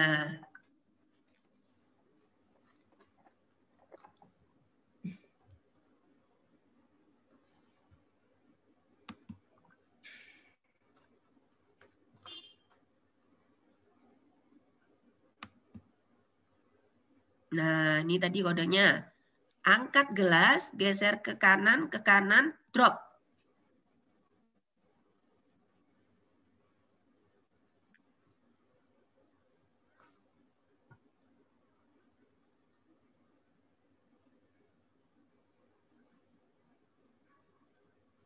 Suaranya memang nggak ada atau gimana, Kak? Suaranya memang nggak, atau mau di suaranya bahasa Inggris Mama Tirta. Ada sih. Oh iya. Ini saya annotation aja ya. Nah, ini yang pertama dia diangkat. Dan yang kedua geser 1. Oke. Kemudian dia geser 1 lagi. Ya. Lalu drop. Oke. Sekarang yang kedua. Gelas kedua dia angkat. Oke. Gesernya 4 kali. Nah, kalau gesernya 4 kali kita bisa lihat berarti dia dropnya akan di mana? Di sini. 1, 2, 1, 2, 3, 4. Dia di situ. Oke, ini berhasil. Udah. Sekarang yang ini. Yang gelas terakhir nih, yang ini. Angkat, gesernya 3 kali. Nah, berarti kan nanti dia di sini nih. Kemarin ada yang kurang berhasil karena gelasnya nggak bisa ditumpuk di tengah. Pakai cup yang ukuran 500 oz ya. Itu dia terlalu lebar celahnya jadi nggak bisa tertumpuk. Nah, betul. Itu Bu Yeni udah berhasil. Nah.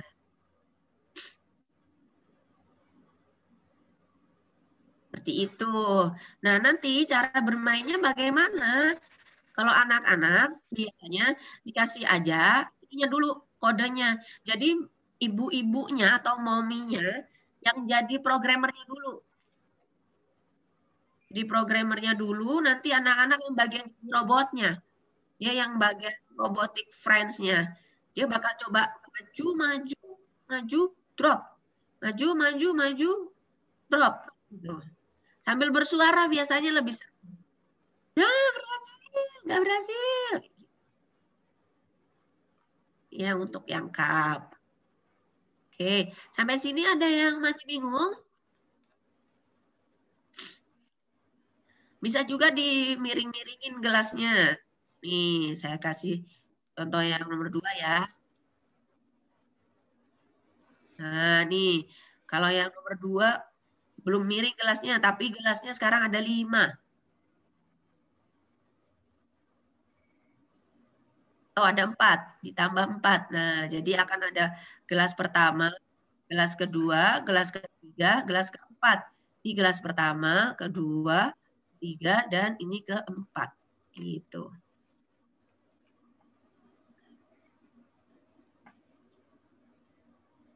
Oke, ini untuk yang robotic friends pakai gelas. Caranya sama seperti tadi. Jadi angkat, maju, maju, drop. Lalu kemudian gelas yang kedua, angkat, maju, maju, maju, 4 kali, drop.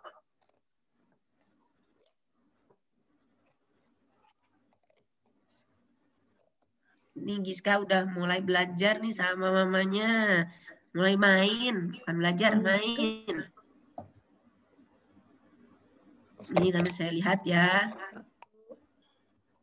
Nah, gelas yang kedua, majunya 4 kali, lalu drop. Nah, selanjutnya gelas yang ketiga, majunya agak banyak tuh, 1, 2, 3, 4, 5, 6. Majunya 6 kali, baru drop. 2, 3, 4, 5, 6. 1, 2, 3.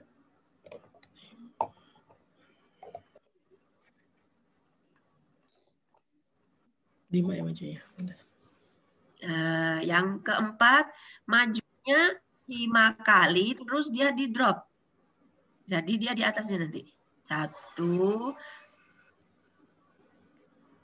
Nah, seperti itu. Oke.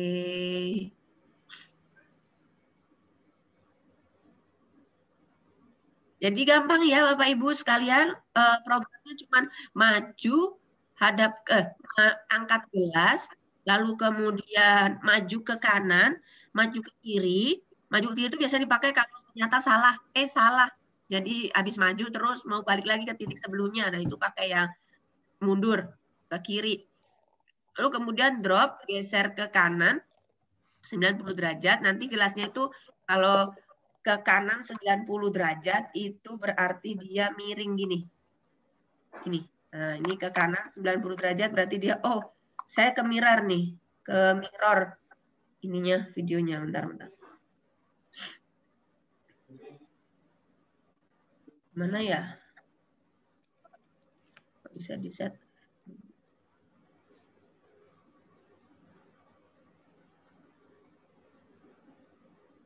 Bentar. Saya ke mirror nih Mbak Tirta. Nah, ini ke kanan. Ini ke kanan 90 derajat. Kalau ke kiri 90 derajat begini dia. Begini juga bisa nanti. Jadi numpuknya di atas gelas yang berdiri, terus dia sampingnya miring. Seperti itu. Oke. Masih ada satu lagi nih. Bentar ya.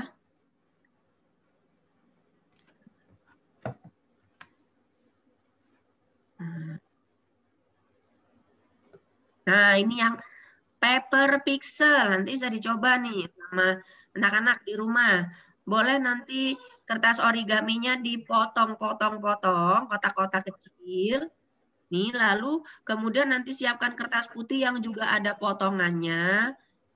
Tapi dia dalam bentuk koordinat nanti Bapak Ibu. Jadi yang di bagian sini nanti ada angkanya. 1, 2, 3, 4, 5, 6, 7, dan seterusnya. Yang ke atas itu dia huruf A, B, C, D. Seperti itu.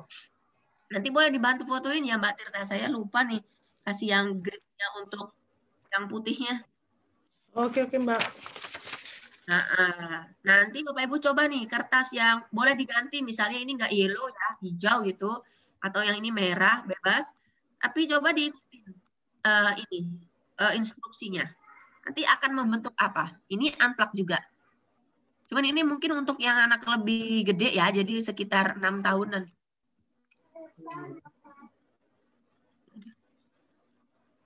Oke. Baik, mungkin itu aja dari saya untuk beberapa alternatif unplug coding. Silahkan kalau ada yang mau didiskusikan, saya kembalikan forum ke Mbak Tirta. Oke, makasih Mbak Cinda. Ada yang bertanya kita bahas yang ada di chat room dulu ya, Mbak? Iya, boleh. Chat room tadi yang pertama mungkin sudah terjawab kali ya, tapi kita bahas lagi aja karena ada yang keluar atau ada yang masuk tadi, karena ada yang keluar masuk tadi. Umur berapa sudah perlu dikenalkan coding? Umur 3 tahun. Bisa dimulai dengan menggunakan kegiatan yang unplug coding atau coding tanpa device. Oke.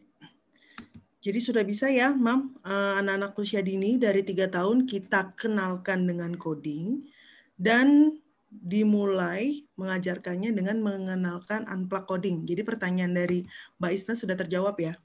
Lalu di sini ada pertanyaan lagi, Mbak. Untuk anak usia 5 tahun, sebaiknya mengajarkan apa dulu untuk belajar coding? Itu sama ya? Kita sama, mulai. Jawaban saya, anak-anak bisa dimulai dengan unplug coding. Sambil kalau mau dikenalkan pelan-pelan menuju ke yang plug codingnya. Yang dengan device.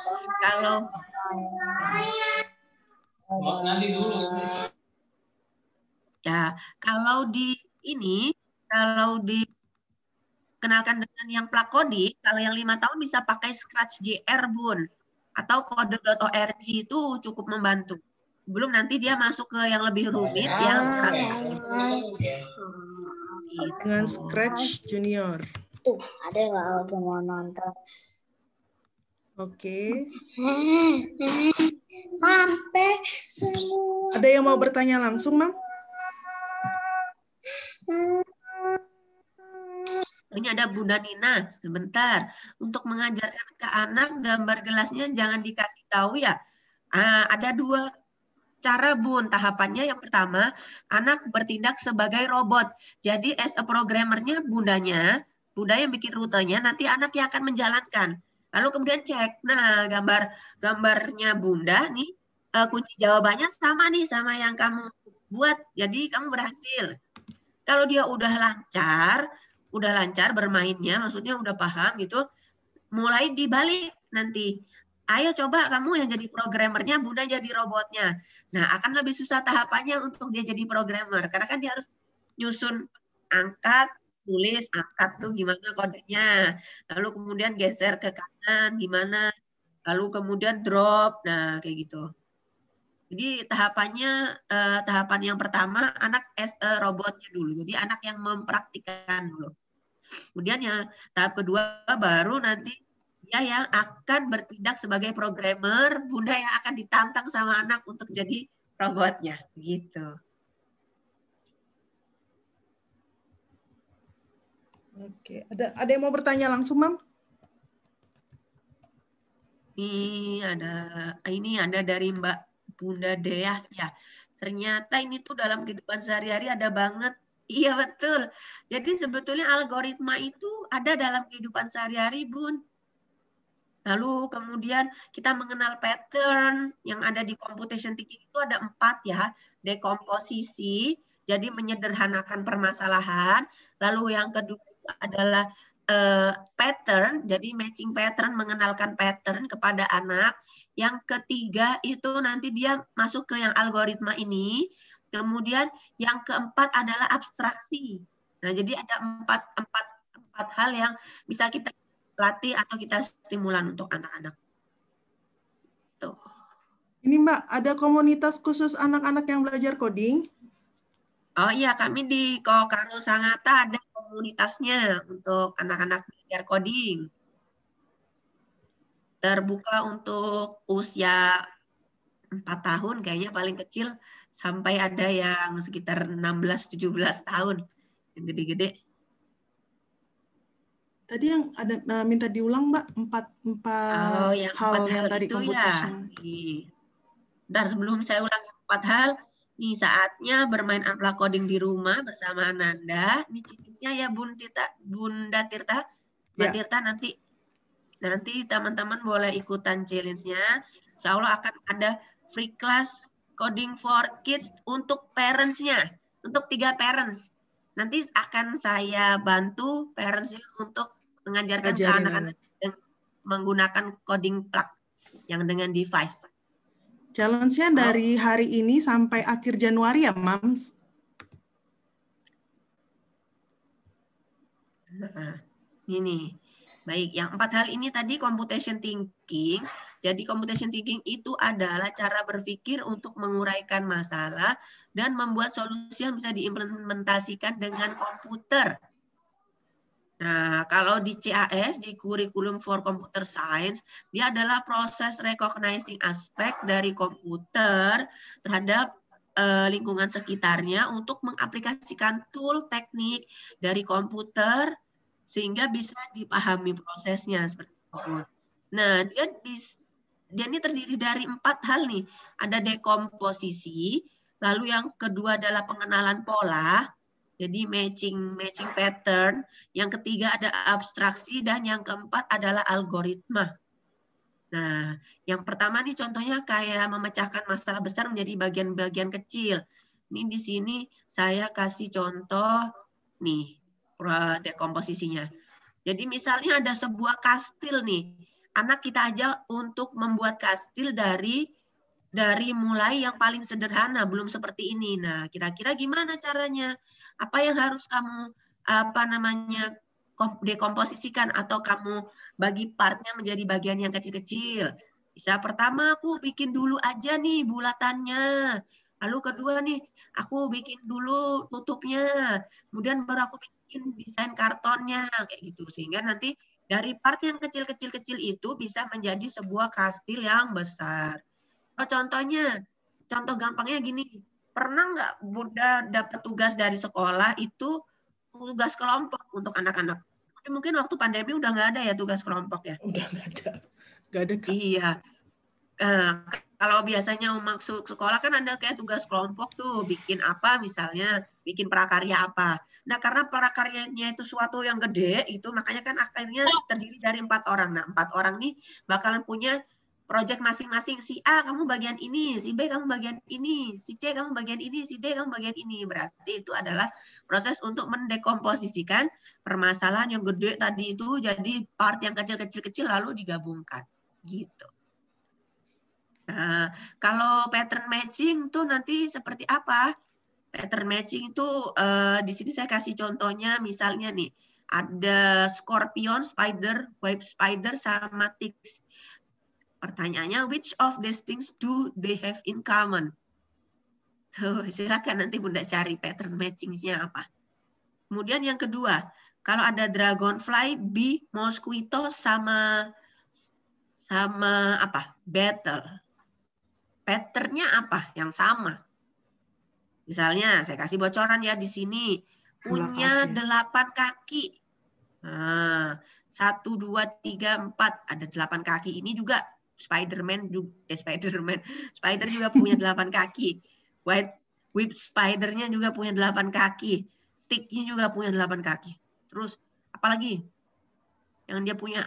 Misalnya, apa sih ini ada apa sih kayak ujungnya itu apa capit ya kayak begitu. Patternnya nanti dicari sama anak-anak. Jadi belajar pattern itu ada basicnya untuk computation thinking. Oke, lalu yang ketiga, nah ini yang abstraction. Abstraction itu maksudnya adalah ini kalau abstraction story di sini contohnya. Kalau anak-anak kita kasih gambar, di sini ada 4 gambar nih ya. Mereka bisa cari important to the story-nya apa? Hal yang penting kira-kira di story-nya ini. Sama hal yang nggak penting di story itu apa? Kayak di sini, yang penting di sini adalah underwater, ada octopus, ada shark, ada treasure chest. Nih ada apa kotak ininya. Pasti itu harta namanya karun. Harta karun. Kotak harta karun. Nah, yang nggak penting apa di situ? Ada ikan kecil-kecil tuh, nggak penting, itu background aja. Ada bubble, ada submarine, ada starfish, ada seaweed. Nah, dari dia memberikan hal yang important dan nggak memberikan jabaran hal yang penting dan tidak penting, dari situ nanti dia bisa kita ajak untuk ayo kita bikin ceritanya, abstraknya seperti apa. Jadi dia bilang, one day only the octopus was swimming along. Nah, gitu.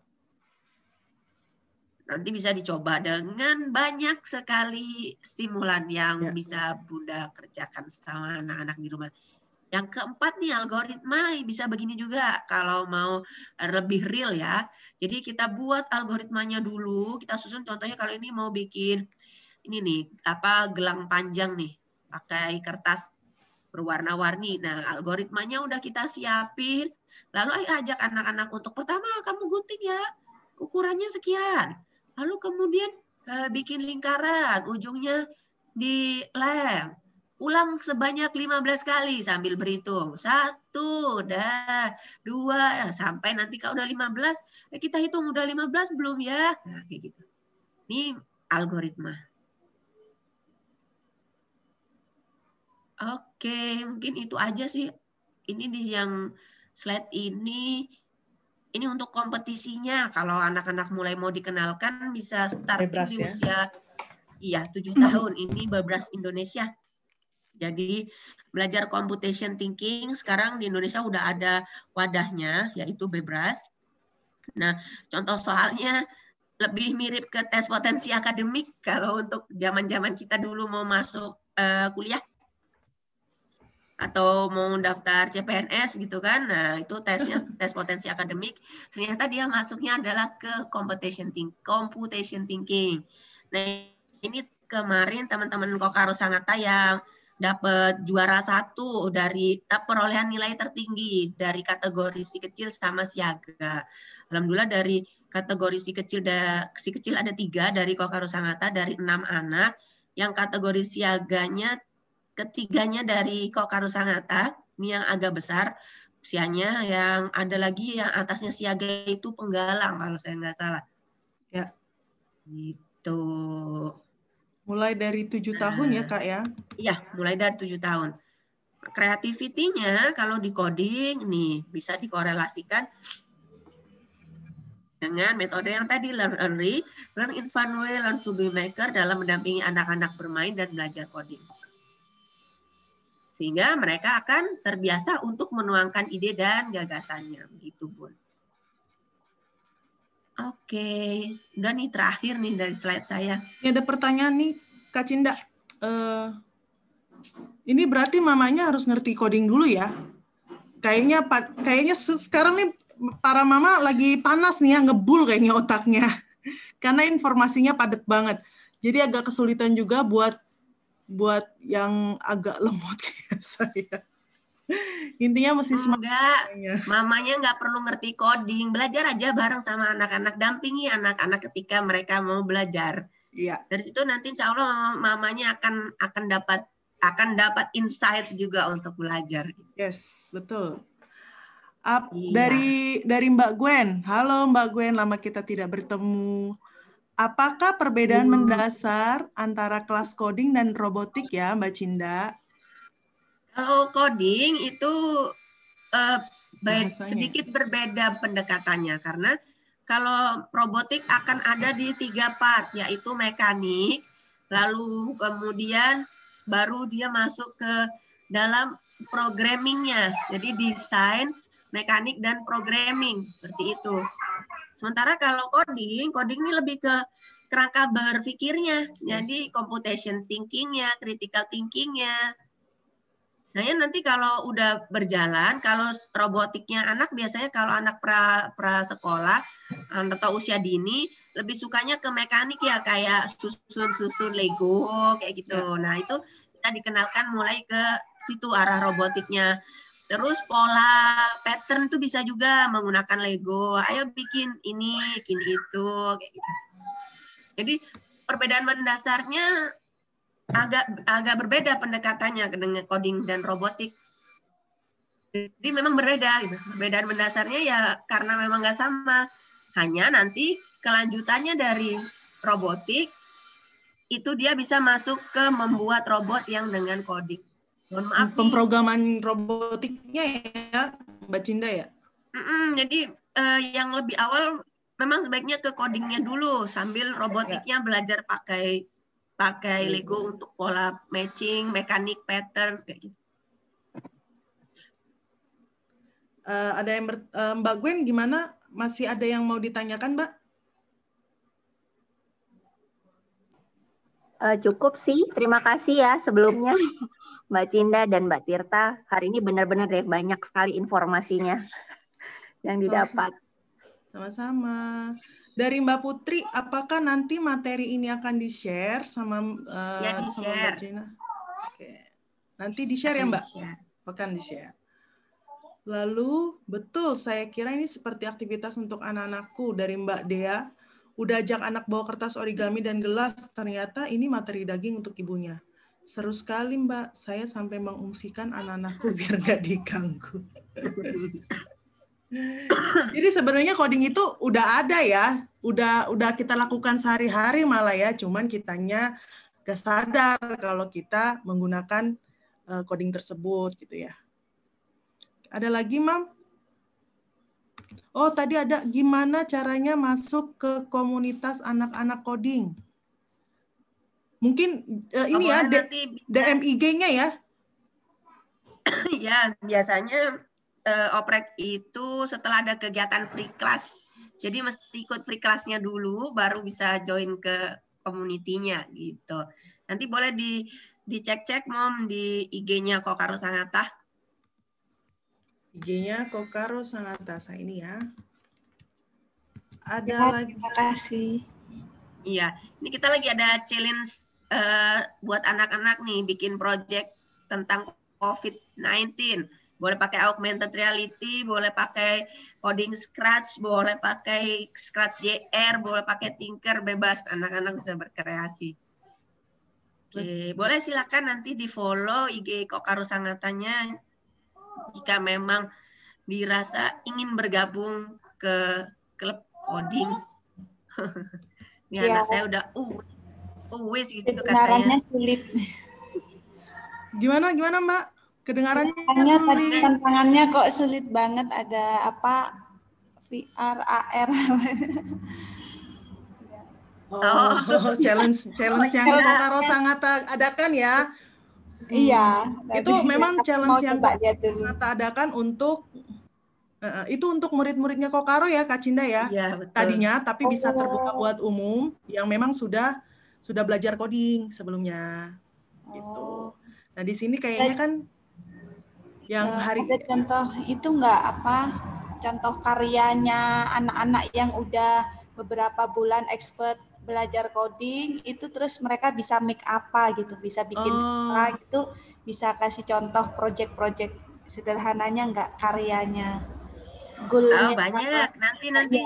Nanti bakalan di-share sama Mbak Tirta project challenge-nya A-Frame. Jangan A-Frame itu maksudnya nama anak atau? Nama anak saya, Bu. Anaknya Mbak Tirta. Nah, itu mungkin kalau saya pribadi sih. A-Frame expert juga, Bun. Jadi nanti boleh nanti Mbak Tirta kasih gambaran ya proyeknya seperti apa. Maksud saya kan ini anak saya kebetulan kan 8 tahun dengan 6 tahun nih yang paling kecil, anak nomor 5 dengan nomor 6. Nah, itu kan kita masih awam ya di belajar coding.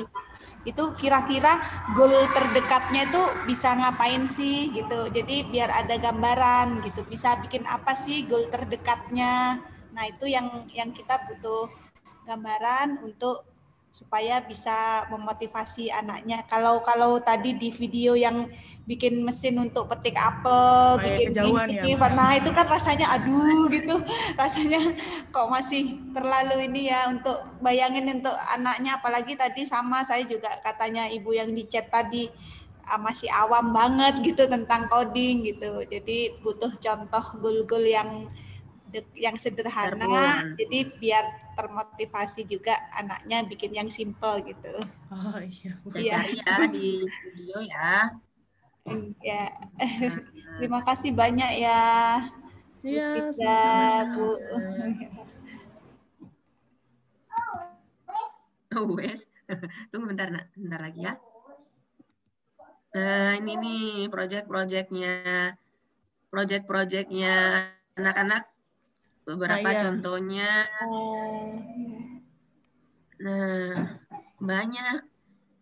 Ini ada yang game ya. Bisa game, bisa animasi. Ya, kemudian nih kalau mau bikin yang tip to avoid COVID, ini dibuat sendiri oleh Akmal. Kebetulan Akmal tuh usianya 8 tahun. Awalnya hobi main catur, tapi ternyata dia senang coding juga.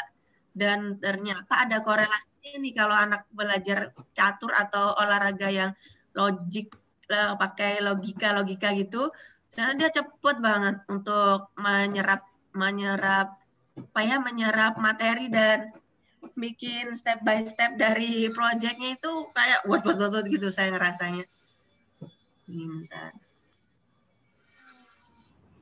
Ini platformnya pakai Scratch, Bun. Jadi kalau anak-anak yang usianya 7 tahun ke atas udah bisa membaca.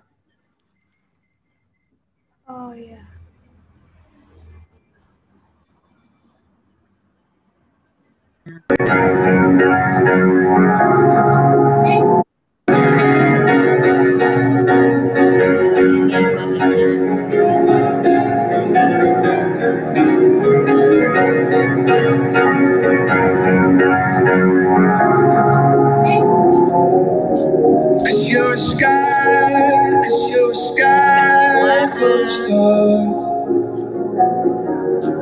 I'm gonna give you my heart, cause you're a sky full of stars, kasih tipsnya. cause you light up the path. I don't care if you wanna tear me apart, I don't care if you do.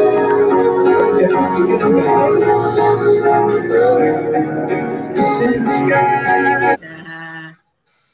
Itu kalau yang ya ada yang game juga banyak, Bu, contohnya di IG juga beberapa saya post hasil karyanya anak-anak, boleh coba sambil ditengok-tengok. Oke, mungkin itu ya, ini yang untuk soccer game, ini animasi ucapan Hari Ibu buatan anak-anak.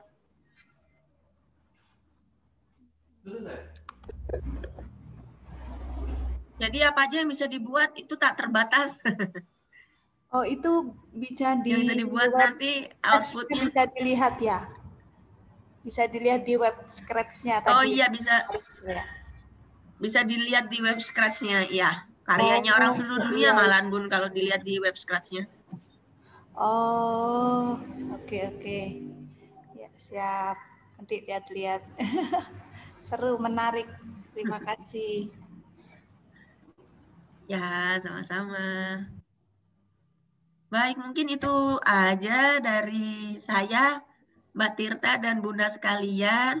Semoga ada manfaat yang bisa diambil dari yang sudah kita bahas sesiangan ini. Sampai ketemu lagi di kegiatan yang akan datang. Sampai ketemu. Dan Mbak Tirta masih ke mute.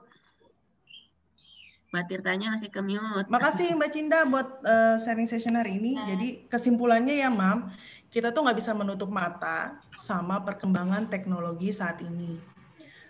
Jadi karena ternyata dengan perkembangan teknologi yang ada akan banyak pekerjaan yang digantikan. Tapi ada peluang nih. Peluangnya adalah akan dicari digital talent yang baru. Jadi kemampuan yang baru itu ya seperti digital talent akan diperlukan. Sebagai informasi, Indonesia tuh ternyata punya concern terhadap perkembangan artificial intelligence ya Mbak Cinda. Kita udah punya sekretariatnya sendiri. Nah, targetnya dalam 10-20 tahun itu dibutuhkan ribuan digital talent. Jadi kalau saya pribadi menghitung usia anak saya itu 10 sampai 20 tahun kemudian itu adalah usia anak saya bekerja. Nah, pertanyaannya, siap nggak anak saya menghadapi atau siap nggak anak saya menjadi seorang digital talent? Jawabannya, kita perkenalkan dari sekarang anak-anak skill tersebut, yaitu coding. Nah, cuman banyak pertanyaan nih, coding itu identik dengan screen time. Saya belum mau, para ibu tuh belum mau anak-anak lama-lama di depan layar. Ternyata ngenalin coding itu bisa tanpa device, yaitu dengan unplug coding. Dan ternyata coding itu sebenarnya sudah ada dalam kehidupan sehari-hari kita, cuman kita nggak sadar. Dari anak-anak belajar origami, melipat, kemudian tadi bikin rantai dari kertas, itu juga termasuk coding. Kemudian jangan takut untuk mulai dari sekarang, karena yang harus kita takutkan adalah 10-20 tahun ke depan anak saya akan ngapain gitu kan. Peluang anak saya akan seperti apa. Kalau tadi kata CEO Apple, Opa Cook, jadi saya juga sempat baca kalimatnya, apapun hobi anak kamu, seni, anak kamu suka masak, anak kamu suka matematika, kenalkan dia dengan bahasa universal tersebut, yaitu coding. Jadi kita kenalin aja coding ke anak-anak kita. Untuk sesi kali ini, kita akhir hari ini, ada challenge dari Kokaro Sangatta, Unplug Coding. Jadi periodenya dari sekarang sampai akhir Januari. Nanti Mama sama anak-anak tolong di-upload kegiatannya, aktivitas unplug codingnya. Jangan lupa tag atau mention @Kokaro-Sangatta dan @STEAMLab.id. Akan ada 3 parents yang dapat kesempatan kelas gratis diajarin sama Kak Cinda. Karena saya sendiri juga tutornya Mbak Cinda. Saya sama anak saya tutornya Mbak Cinda. Kemudian selain itu nanti selain mendapatkan kelas gratis, parents akan mendapatkan 3 parents tersebut akan mendapatkan e-book tentang unplug coding. Jadi di situ ada ide-ide bermain unplug coding bersama anak. Terima kasih semuanya atas perhatiannya. Sebelum kita bubar, kita foto dulu. Boleh dinyalain kameranya, yang mau dinyalain silakan. Yang nggak mau dinyalain ya nggak apa-apa. Tapi sudah? Sudah ya? Oke, kita mulai ya. Dari yang pertama, senyum. 1, 2, 3. Oke, tahan. Yang kedua ya. Yang kedua boleh dinyalain kameranya. Oh, ada beberapa yang nyalain. 1, 2, 3. Oke. Terima kasih semuanya. Nanti di grup akan saya berikan slide-nya. Sama rekamannya juga akan saya informasikan di grup. Terima kasih semuanya. Sampai bertemu. Terima kasih. Selamat bermain ya, Bunda semuanya. Assalamualaikum, selamat siang. Ya, waalaikumsalam. Terima kasih. Saya izin live dulu ya, Mama Tirta dan Bunda semuanya. Ya, selamat thank you, Mbak Cinda. Ya, sama-sama. Makasih ya, Mbak Tirta. Iya, Mbak Gwen bukan ya? Iya, betul. Halo. Senang ya bisa ketemu lagi. Oke, silakan live.